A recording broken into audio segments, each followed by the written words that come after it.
So guys, welcome. Okay. Welcome guys to our first seminar series in Math 405. And today we have the great pleasure of having Dr. Parsa Bakhtary from YouTube, who's a product analyst and data scientist at YouTube. Parsa, he earned his PhD from Purdue University, and he worked with us for a couple of years, for 3 years, before going back to the US. And now he's having a great career. And thank you very much, Parsa, for joining us, giving time and sharing your expertise with us. So here you go, Parsa. Let's go. It's my pleasure. Thank you so much, Salim, for the kind invitation and for having me here. It's a privilege to be able to speak to everyone today. I just wanted to talk a little bit about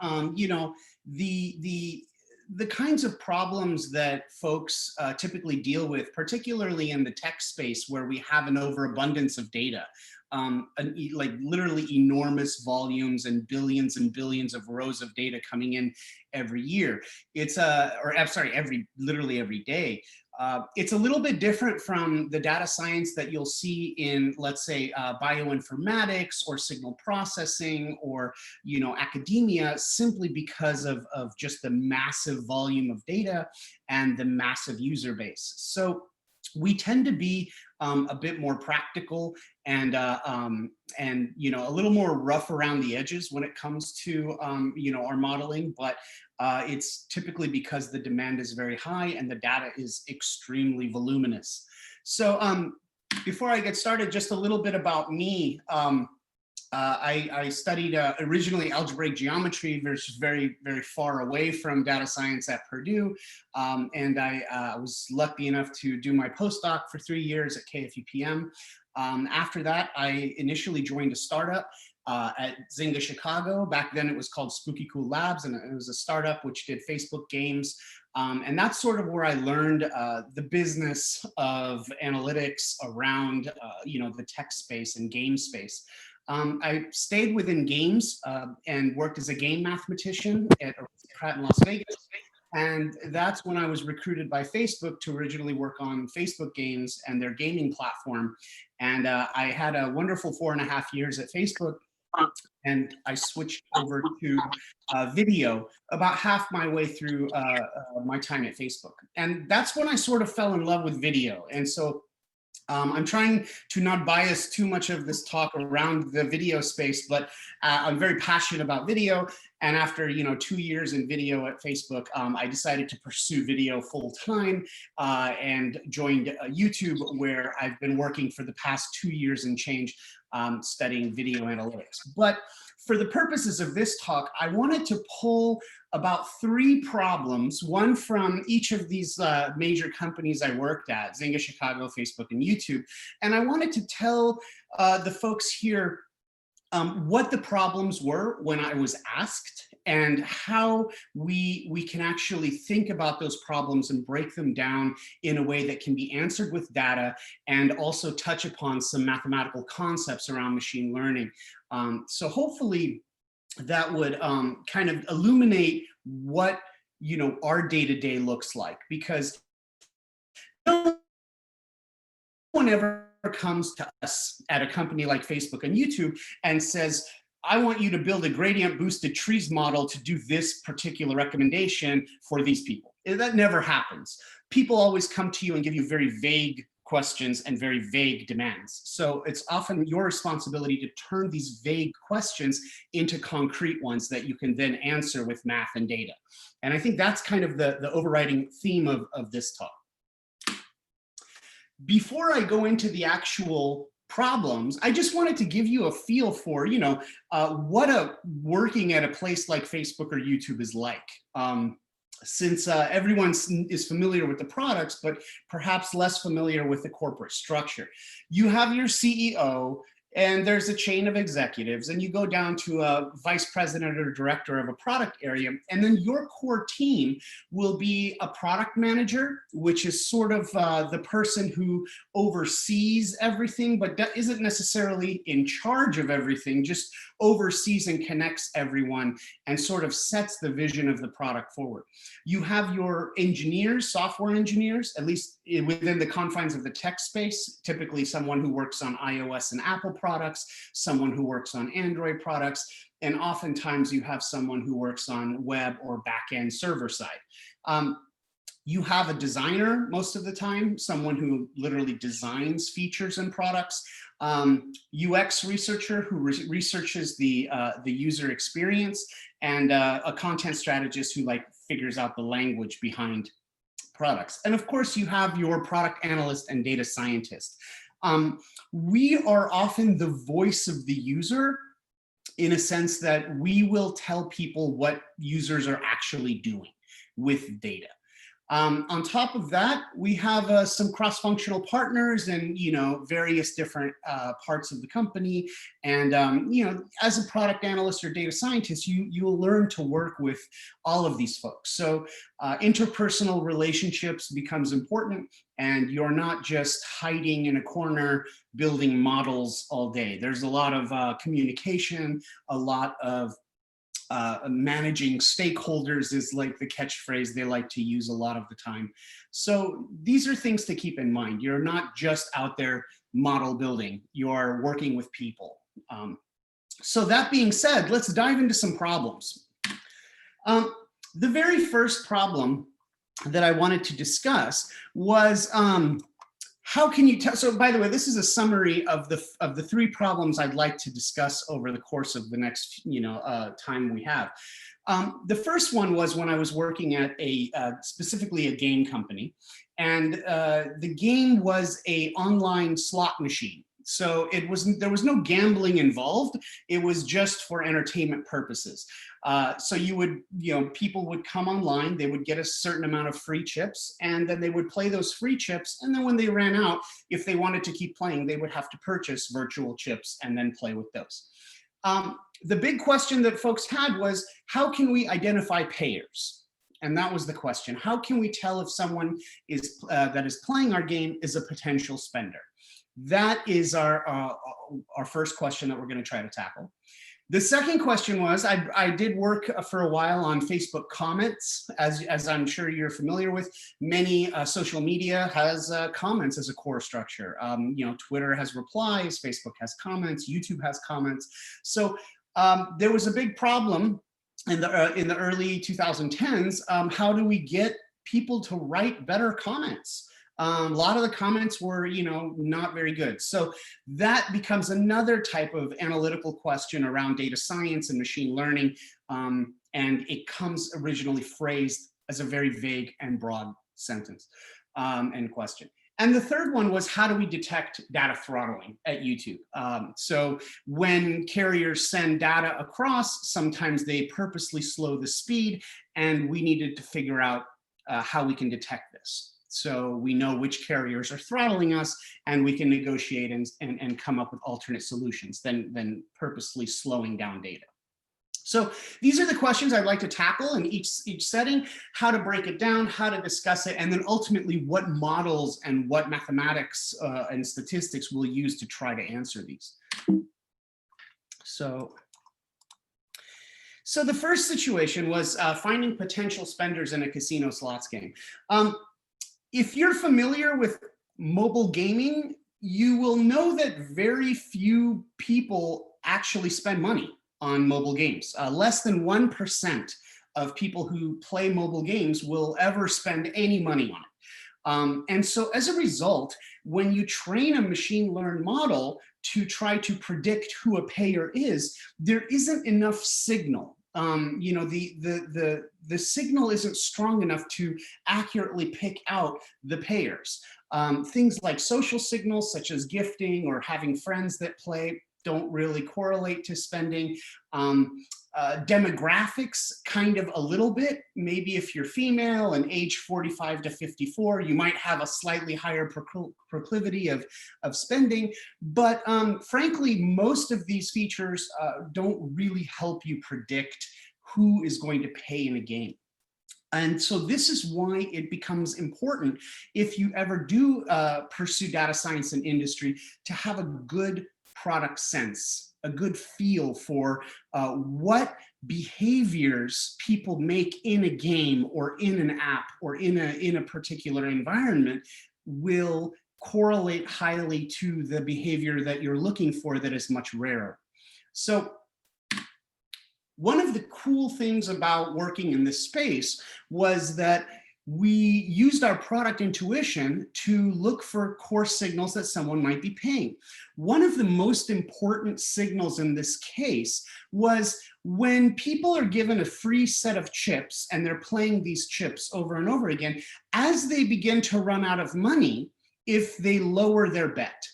Right? Again, this is all play money and there's no real gambling going on, but some people really enjoy the act of spinning slots. And those folks that really enjoy that are the ones that are ultimately more likely to be payers. The folks that are really enjoying themselves are the ones that end up lowering their bets as they begin to run out. And this was a critical signal that we picked up upon. And so once we realized if someone is lowering their bet once their chip count is depleting, that is a critical feature that we want to put into the model, because that will be more likely to detect payers than anything else. So once we identified this, the model was, almost a second thought. We could use a multilinear regression. We could use a random forest. We could use any type of predictive model that you liked. But the critical factor is the features. The features are more than often far more important than the model. And the feature selection for building a machine learned model is really the art. It's more of an art than a science.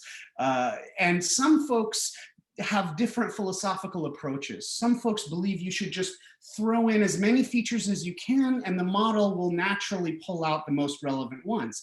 But other folks believe that polluting a model with too many unnecessary or irrelevant features will decrease the signal and the efficacy of the model. So I tend to be of the latter philosophy. I try to only put features in a model that are somewhat intuitive. And so this particular scenario, that feature of lowering your bet made the model much, much better. So it doesn't matter if you're using the most sophisticated machine learning model that you have access to. If you don't put in the right features and the right signals for the model to detect, you will never be able to have a very successful model in that regard.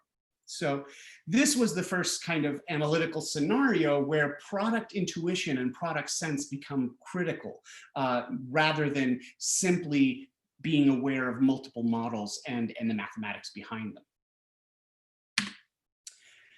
The second question I wanted to discuss was when I was at Facebook, Mark Zuckerberg and his team were really frustrated because Mark would post something on Facebook and then he would get thousands of comments. And most of those comments were of poor quality, and they weren't very intelligent. They were, they were just like, 3-word sentences like haha, or just a heart emoji, or, just a bunch of like a nonsense, to be honest. Like, so the quality of the comments weren't very good. And initially Facebook was showing the comments in reverse chronological order, which means the most recent comments were surfaced at the top, and that was the ordering that the comments would show. And a lot of folks, didn't, particularly read the comments because it was not high quality. And to make posts more engaging, Mark and his team asked, let's make the comments that we surface more intelligent. Now, he didn't tell us what intelligent meant. So we had to figure that out for ourselves, but we had a pretty good idea, right? What was unintelligent or what was like a low quality comment. So we started to investigate the comments and what does intelligent mean? Does it mean longer comments? So initially, that's what we thought. We thought, oh, longer comments are better. And then people, spammers especially, are the ones who figured this out first. People just started spamming long strings of words or long strings of letters. E, and so on. And so that would feed into the model and say, hey, this is a long comment. It must be intelligent. Well, clearly that was not the case. So then we thought, okay, less emojis, not really. So then we thought, okay, maybe character entropy is important. And so what the mix of characters that we see in a comment are indicative of intelligence. Maybe not putting in links and URLs in comments was indicator. How do we measure relevance to the original post? If someone makes a post about, moving to Brazil and the top comment is, something about Cyprus, it's not necessarily relevant, or just the top comment could be something completely irrelevant. So these are all types of features of what we think is intelligence might be. There are other questions we have to ask is like, how will this affect the volume of comments? If we only surface intelligent comments, maybe people will write fewer comments, and that could very well be the case. How can this type of comments bias in turn what posts are left in the future?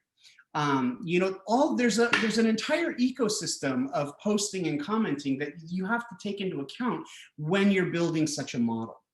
So some considerations when you're looking at the model. What is the objective function, right? So when you're building a model, you're typically trying to optimize for something. So what is success? Do you want people to leave more intelligent comments, or do you want people to read more intelligent comments?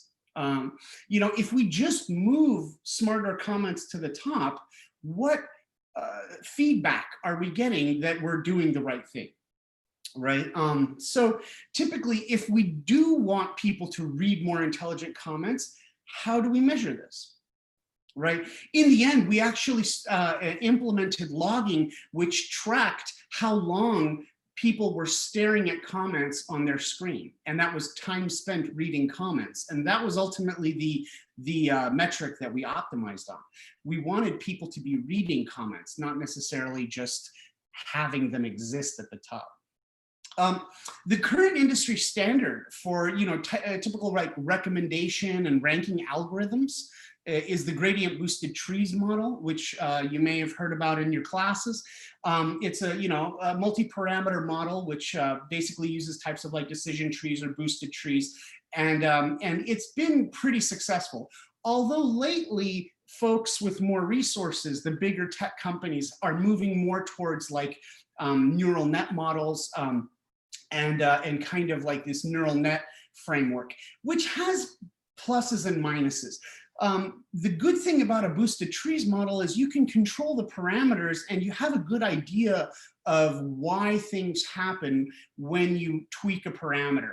With a neural net model, it's really like a black box. You have very little idea how to tweak it even, or how to anticipate the results that come out of it without actually running it. So there's pluses and minuses. The pluses of neural net models is that they do tend to be a bit more robust in some cases.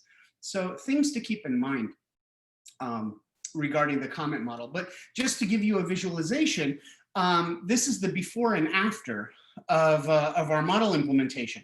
The before was, you would just get reverse chronological stuff, and it would be people just like tagging other people,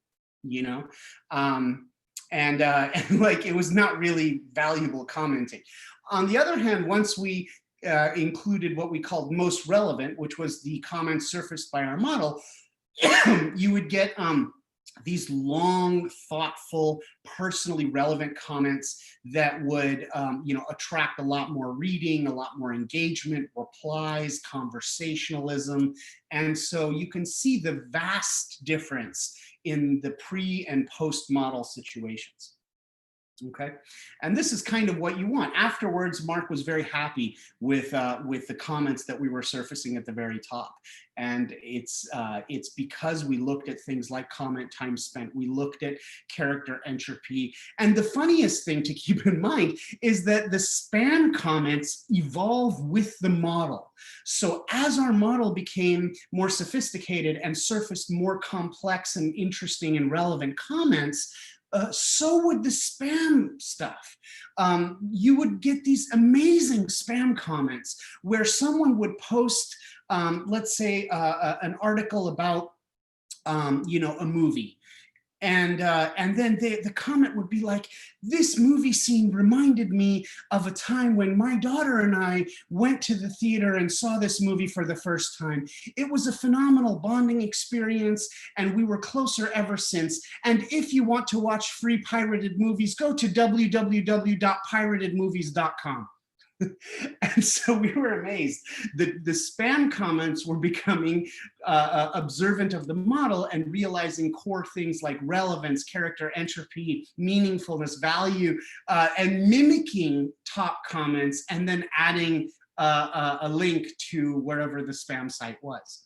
So these are things you also should keep in mind, is that the people most likely to react to your models out in the wild will be spammers.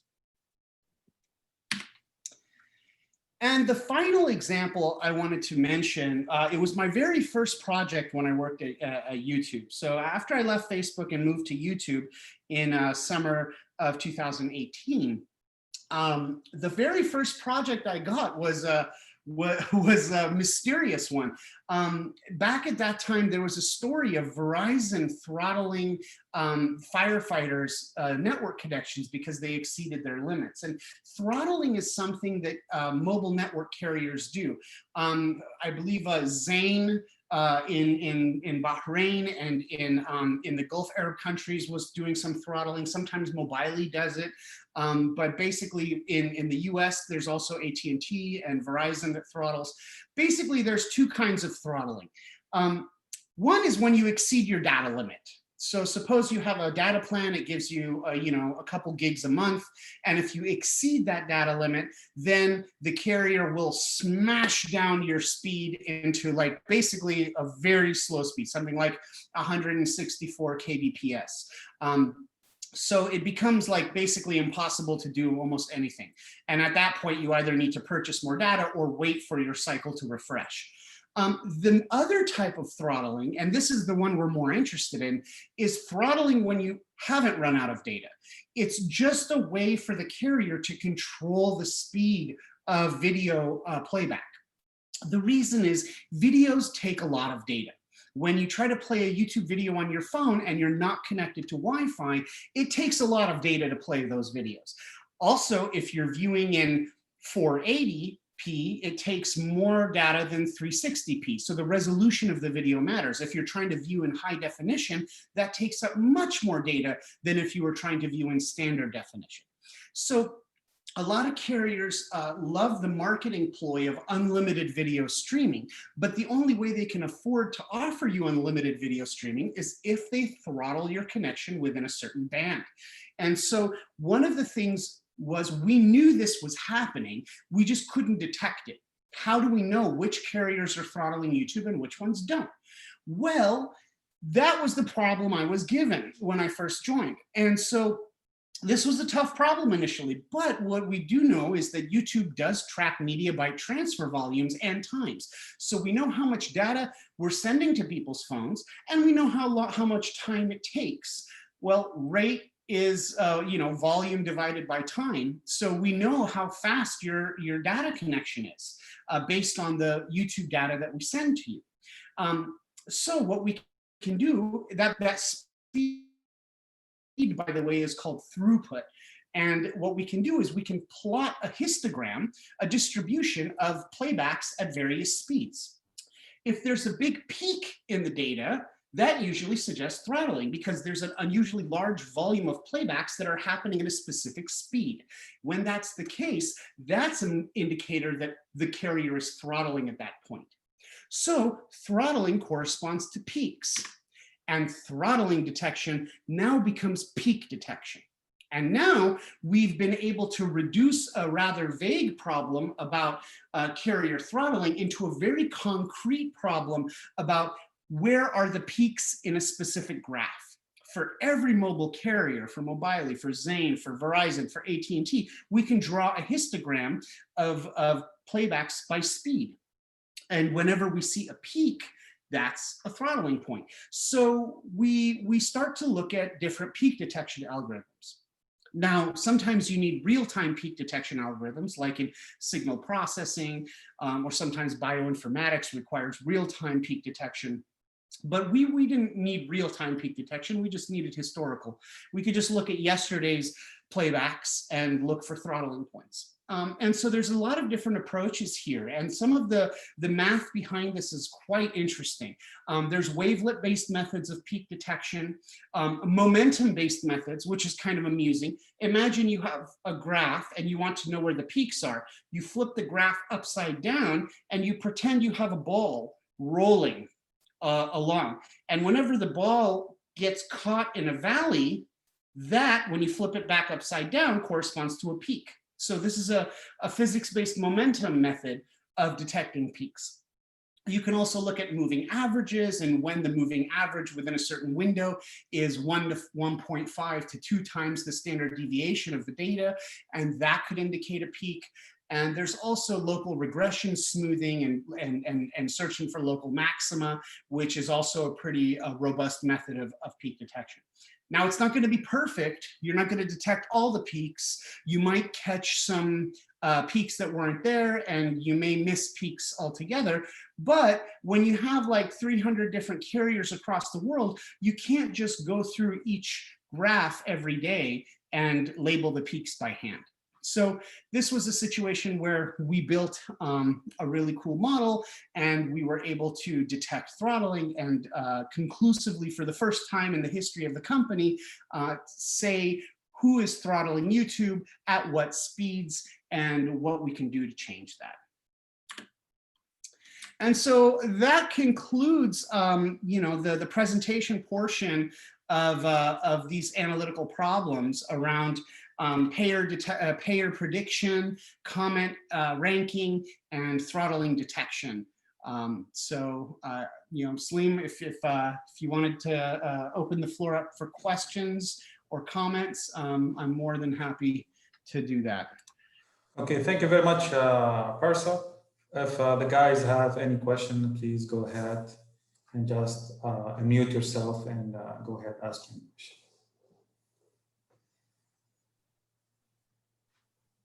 So Firas, let's go. Go ahead. Actually, I have 2 questions. The first one, you mentioned earlier while you was working with the game company that one of the most challenging areas is how to find the suitable features. So I would like to know, what was your approach? The approach is to develop product intuition. The way you develop product intuition is to use products. I know it sounds a bit simplistic, but one of the ways we learn product intuition is by just sitting down for hours and using products. For instance, I consider myself a video specialist. So there are lots of apps I use which I don't particularly enjoy, but I must use these in order to develop intuition around them. I use, TikTok. I used Snapchat for a while. Of course, YouTube. There's Vimeo. There's many different. VSCO is a photo sharing app. Instagram Live, Facebook Live. YouTube has a live feature. Being aware of what is out there and using products, I feel gives you the best intuition around them. And then once you have a good intuition around a product, it then becomes more natural to understand which features to use. If you go into a product area completely blind, it's going to be quite difficult to try to choose features without having some sort of intuition as to why certain features should be predictive of certain behaviors.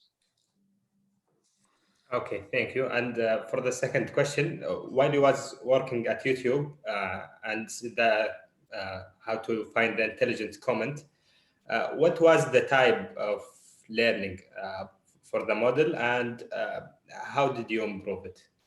Yes, that was at Facebook for the comment ranking. And initially the model learning time was quite long. It was a matter of a week to train it on models. And our original models weren't very good because we didn't really know what to train it on. We didn't have a large body of intelligent comments that we could show the model and do some sort of like, supervised learning and say, hey, here's a sample of intelligent comments, learn from these what to surface in the future. And so that was our big roadblock. And so one of the ways we were able to alleviate this was we asked for room in our budget for a panel of comment raters, a panel of human beings who are paid by Facebook simply to rate comments all day long. And that was their job. So we had a panel of about, anywhere from 5 to 15 people at one point, and we would randomly select posts and comments for them to read and judge based on a rubric that we gave them. And we said, okay, on a scale of 1 to 5, rate the quality of this comment based on relevance, intelligence, willingness to engage, these kinds of things. And then we had a list of comments and ratings attached to them that we can then retrain our model on and get much better results. One thing to keep in mind, however, when you have a panel of human beings rating things, and keep in mind Facebook newsfeed has this as well. I believe Instagram feed has human raters. YouTube has human content raters as well. One thing to keep in mind is when two panelists disagree, how do you resolve that? If one panelist rates a comment as a quality 4 on a scale of 1 to 5, and another one rates it as a quality 2, well, how do you resolve that? How do you figure out disagreements and methodologies to deal with disagreements? So that's another factor to keep in mind. But in the end, the answer to your question is it usually took a matter of a week to 3 weeks to train a model, given the volume of data. And we were able to reduce this time over time. And then the second important thing is the way we were able to improve the model was by bringing in humans. In the end, you need human beings to tell you what comments are good and what comments are bad. You cannot develop an artificial intelligence to do that, at least not yet. So bringing in humans was a big step, and that really led to a step jump in the improvement of the model. Okay, thank you. Thank you very much, Parsa. Do the guys have any other question? Yes, go ahead, yes.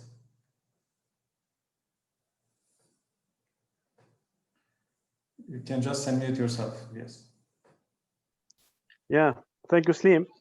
I have one question about the structure of the data set used for the comments, the Facebook comments. I mean, can you tell us roughly about the structure of the data set?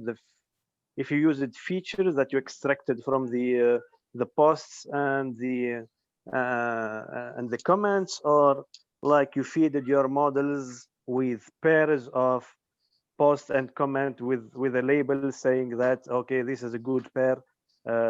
This, for example, this comment is relevant to this post and this comment is not relevant to this post. I did not get exactly the structure on the kind of features you use in your data set.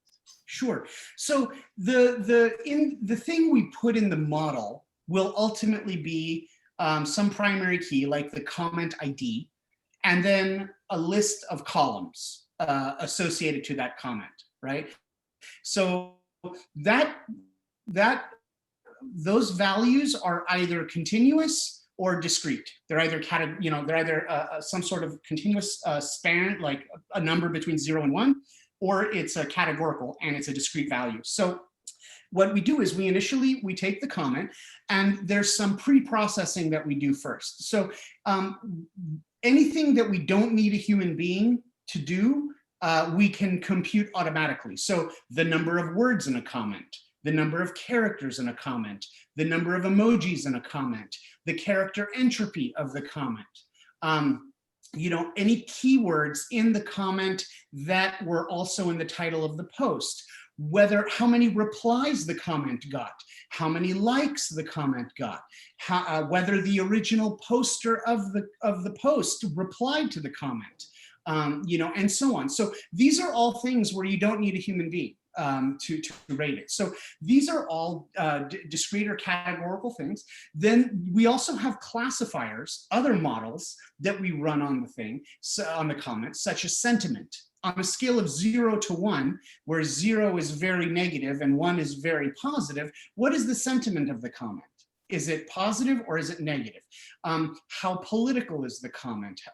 How threatening is the comment on a trust and safety perspective? And so on. So these are all automated factors. And so what we can do is once we have the comment, we run it through all of these models and these programmatic assignments, which then assign to this comment a bunch of columns. Each column corresponds to one of these details about summarizing the comment. And then finally, we add the human ratings. And so then the humans will rate the comment and submit their opinions about the comment. And then what we'll do is we'll say, okay, what was the relevance score? What was the intelligence score? What was the trust and safety score? So what was the harm or threateningness or violence associated to the comment, things that are bad necessarily, and so on. And so we'll have this set of columns that are programmatically generated and classifier model generated, and then we'll have a set of columns that are human generated, and then that's the shape of the data when we pump it into our model. So then the model will take the programmatic features, the classifier features, and the human features ratings, and put them all in, and then give an output, a single value, which will be then used to rank the comment. Okay, thank you very much. I hope that answered the question. Okay, thanks. Do you guys, thank you, Parsa. Do you guys have any other comment? Okay, I have 3 participants who raised their hands, and let me check. Go ahead, any one of you, please, just take the lead.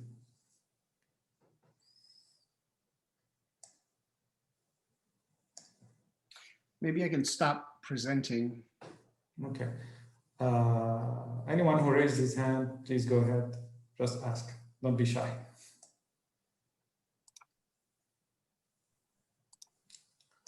Okay. I may ask then, since they didn't decide yet. So, Parsa, I've watched like 2 days ago this kind of documentary, Netflix documentary, social media. And how, in fact, social media kind of analytics had this objective, first of all, to study the behavior of people, right? And then things got to the point that the behavior of people is changing because of social media. And especially with young adults, say teenagers, it had, a tremendous impact on their behavior. On their, for example, on their the way they behave with their parents, the way they study, and some things. It got to the point that it got really bad at some. With bullying and stuff like this. And how do you feel? From let's say from a guy who's inside an insider. How do you feel? Because now what I've seen in this documentary is that a lot of, high executive guys went had a lot of things to say in this documentary. Do you have any comment on that before coming back to technical aspect? Yeah, I mean, there's two things I want to say regarding this. One, it is absolutely unprecedented for a platform to have 1 billion users on it. And that applies to both Facebook and Instagram, WhatsApp, YouTube. This has never happened before. We've never had 1 billion people using, the same platform and interacting on it. So when you have such a huge volume, and that's never been seen before, it becomes incredibly difficult to try to regulate the content on your platform. What happened was when when radio first came out, it had reached a large volume of people at the same time that newspapers never did. And then what happened was eventually the regulations behind newspapers had to apply to radio. You could not say something blatantly false about someone. You could not attack someone without cause in the newspaper. Eventually that had to pass to radio. Later on, when TV came and replaced radio, the regulations around the content that could be shown on TV had to be updated and some, adapted from radio. Right now, we have no regulation of what content can appear on these platforms, and we have a huge volume of people, and it is rather unfortunate to have such a small volume of people, 40 to 50,000 employees, managing a platform that is used by almost 1 to 2 billion people. So I think understanding, how we should proceed about regulation and how we should attempt to regulate, the content that appears on these platforms is important. That being said, the second comment I do have is that, the executives have not been particularly speedy or very responsive or reactive, to these situations. They typically, it's simply because there's too much out there to control. They typically have to wait for negative responses in the press, in order to react to, know what to react to. And so, YouTube has been criticized for radicalizing conservatives in Brazil. Facebook has been accused of aiding and abetting genocide in Myanmar and other countries as well. It's there's no Burmese content regulators at Facebook, right? No one speaks the language. So how are you going to regulate these things? It's a very difficult problem. And I don't think there's going to be a very simplistic answer. So that's one aspect of it. The other thing I do also want to stress is that a lot of times folks overlook the positives that come out of social media. There are a lot of negatives. Behaviors are changing. Folks are treating each other poorly, in a lot of situations. But on the other hand, social media has enabled democracy in certain ways. It's enabled protest organizations. It's enabled people to find family that they didn't even know they've had. And it's also enabled people to start businesses when they would otherwise not be very prosperous. I think all of these things have to be taken together. Very few things are straight bad or straight good. So trying to, balance these things and try to keep a holistic view of it is important.